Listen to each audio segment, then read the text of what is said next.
Huwag ka nang lumuha, nandirito na kami. Ayusin natin ang problema. Kayang-kaya mo, kayang-kaya mo, kayang-kaya mo yan. Kayang-kaya mo, kayang-kaya mo, laban lang. Kayang-kaya mo yan. Kayang-kaya mo, kayang-kaya mo, kayang-kaya mo yan. Kayang-kaya mo, kayang-kaya mo. Magandang hapon, Pilipinas. Nandito na naman tayo sa maayong hapon sa inyong tanan. Nandito ako sa Davao City ngayon. Partner Cory, partner Emel. Nasaan kayo banda? Magandang hapon po mga kababayan. Happy Valentine, Happy Chinese New Year, at Happy Saturday dito sa Kaya Mo Yan. Advance EDSA People Power Revolution Anniversary next week. Ay, oo. Emer. Yes, mabuhay ang Kalayaan from here in GK Blue Zone, Angat, Bulacan. Kamusta po? Okay. Ganda Anong kaganapan dyan, Emer? Sa GK Blue Zone.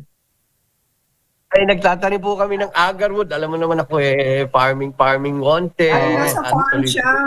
Mukha ka na kang farmer. Yes. Hindi ka na nagsishave. Oo, sunog na sunog ka na. Oo nga. Ako naman, nandito ako ngayon sa Davao kasi 77th PAL Interclub Tournament. Ba, galing. Officially Talaga? starts tomorrow sa mga Talaga? seniors kagaya ko. Mahigit 1,000 Yeah. players. Ang dami nito. Kaya ng tournament. Andito lahat sa Davao ngayon. At nakakatuwa, nung dumating ako At ng Webes, alam mo na, nakita ko labas. Naalala niyo yung labas? Andito labas. Yes. Buhay pa Alam ba mo, yung labas? Libre. Libre. di ba?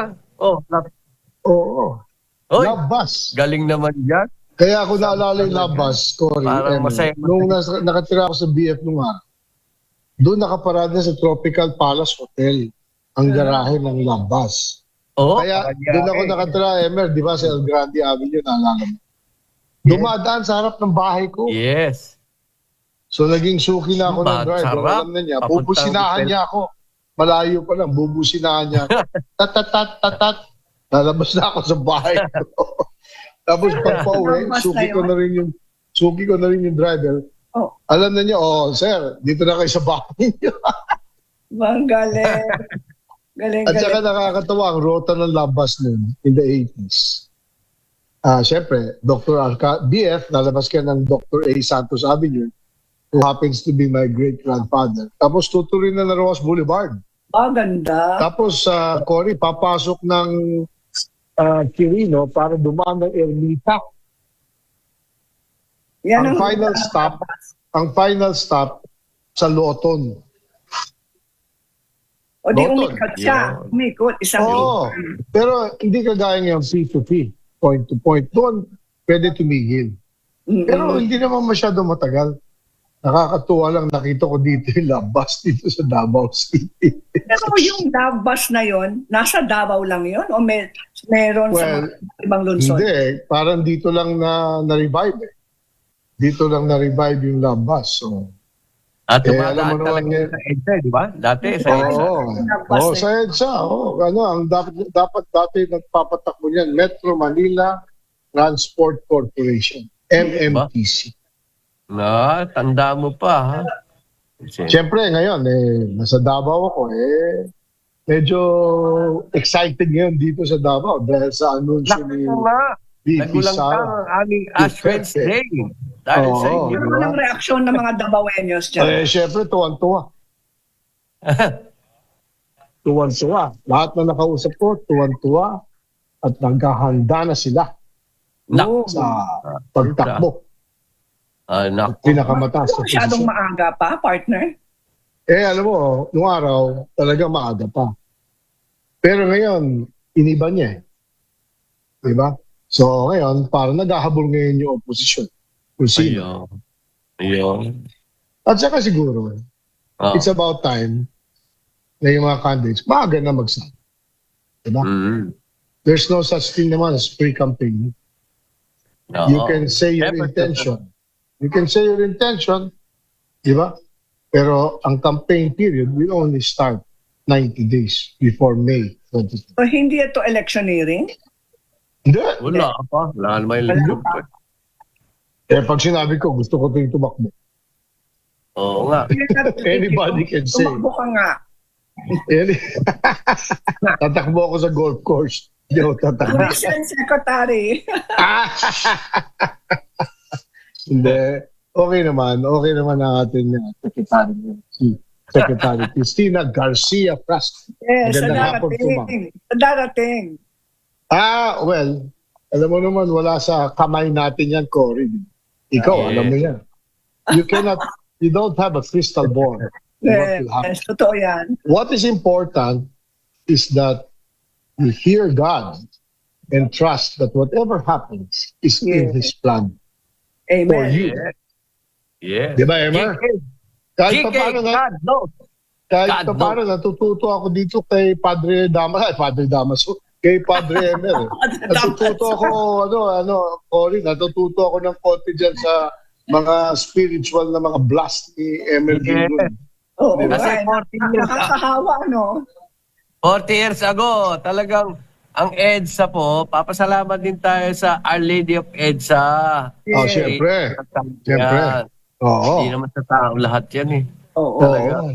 Para sa isang Pero bago lahat, kagaya nun, napaka-popular ni Secretary Conrad Estrella. Ano ang magiging future? Hindi natin alam.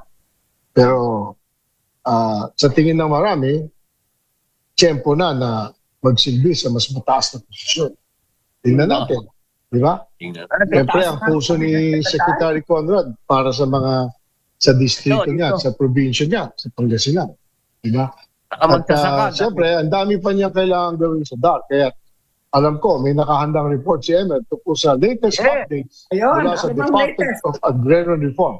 Take it away. Oh, yes. Joe Quirino yan. Take it away, Emmet Gingon. Take it away. Oy, Take it teka away. lang. Hindi, pero Cory, nag-guess ka ba NCIP. ever kay, no? Teka, nag-guess ka ba ever kay Joe Quirino, Cory? Nung araw, bata pa tayo, bros. Nung araw, di ba? Basta nakabigay ng mga dilata yan ng biskwit, okay na kami dyan. Okay. Ito. Sige. Emer, go ahead. DAR, NCIP, kumuha ng paintulot ng mga IP para sa mga proyektong pangkabuhayan sa Tabuk City. Ang Tabuk City sa Kalinga. Mas magkakaroon na ngayon ng mga bagong oportunidad sa kabuhayan at mas matatag na pagsasaka laban sa klima ang mga komunidad ng katutubong mamamayan sa Tabuk City matapos isagawa ng Department of Agrarian Reform at National Commission on Indigenous People or NCIP sa Kalinga ang isang free, prior, and informed consent FPIC activity. Isinagawa ang konsultasyon sa loob ng ancestral domain ng Biga na sumasaklaw sa barangay Amlao, Suyang at bahagi ng barangay Balawag upang matiyak na ang mga indigenous people ay may boses at kapasyahan sa mga proyektong direktang makikinabang sa kanilang komunidad. Humigit kumulang 70 kalahok, mga tribal elders, IPMRs, kababaihan at kabataang leader, mga opisyal ng barangay at mga residente ang dumalo upang talakayin at pagdesisyonan ang panukalang Value Chain Innovation for Sustainable Transformation in Agrarian Reform Communities or VISTA project. Yun, VISTA. Ganda. Ang Bista. 6 na taon, yes, VISTA. 6 na taon po yan na proyekto na pinodo ng International Fund for Agricultural Development or IFAD ay naglalayong magbigay ng tagalang kabuhayan sa mga magsasaka habang pinangalagaan ang kalikasan. So, food security at climate change. Yun. Yun. Kabilang dito ang reforestation at agroforestry tulad ng pagtatanim ng high-value crops, gaya ng kape at kakao upang madagdagan ang kita, mapalakas ang produksyon at maging mas handa sa epekto ng climate change. Tinitiyak din ng proyekto ang aktibong partisipasyon ng kababaihan at kabataan upang mas maraming pamilya ang makinabang. Higit sa lahat, hindi ito isasagawa kung walang malaya at malinaw na pahintulot ng mga IP o indigenous people sa pamamagitan ng FPIC. Ipinaliwanag ng NCIP ng mga proseso ng FPIC at ang mandato nitong ipagtanggol ang karapatan ng mga katutubong mamamayan kabilang ang pagdodokumento ng pasya ng komunidad sa pamamagitan ng resolution ng consent at memorandum of agreement. Ayon kay Barangay Captain John 1C ng Suyang, malaga ang ganitong konsultasyon upang matiyak na mga kaunlaran ay gumagalang sa kultura, lupa at kapasyahan ng komunidad. Yun. Nagpapasalamat kami sa DAR, sabi niya, at NCIP dahil inonsulta muna ang aming komunidad bago ipatupad ang mga proyektong makakaapekto sa aming ancestral lands, ani ni Wasi. Sa Open Forum, inilahad ng mga residente ang kanilang mga alalahanin ukol sa land, eligibility, access roads, boundary issues, at pagsasama ng mga liblib na sakahan. Ito ay sinagot ng DAR at NCIP at agad nagtalaga ng validation teams upang suriin ang mga lugar na saklaw ng proyekto. Ang aktibidad ay alinsunod sa direktiba ni Secretary Conrado M. Estrella III na isulong ang people-centered, right-based at sustainable na kaunlaran sa kanayunan. Sa pamamagitan ng FPIC, na itatag ang matibay na pundasyon para sa kabuhayang nagbibigay proteksyon sa kalikasan, gumagalang sa kultura at nagpapabuti sa buhay ng mga IP sa Tabuk City. Mabuhay! Maraming salamat kay Secretary Conrado M. Estrella III. Alam mo, nakarating na ako sa Kalinga. Tandaan nyo, anong araw? Kalinga, Apayaw yan. Sorry, alala mo. Ngayon, magkahiwalay na yun. Kalinga and the province of Apayao. Renate na yan. Kaya itong Tabuk, nasa Kalinga. Tandaan nyo, Vista Project. Ito ay nakatutok sa sustainable livelihoods at protection of ancestral lands. Hindi po yung isang vista. Hindi yun. Ba yun? Congratulations sa Department of Agrarian Reform Kalinga at NCIP Kalinga sa Vista Project sa Tabuk City. Palakpakan natin ang Secretary of Department of Agrarian Reform.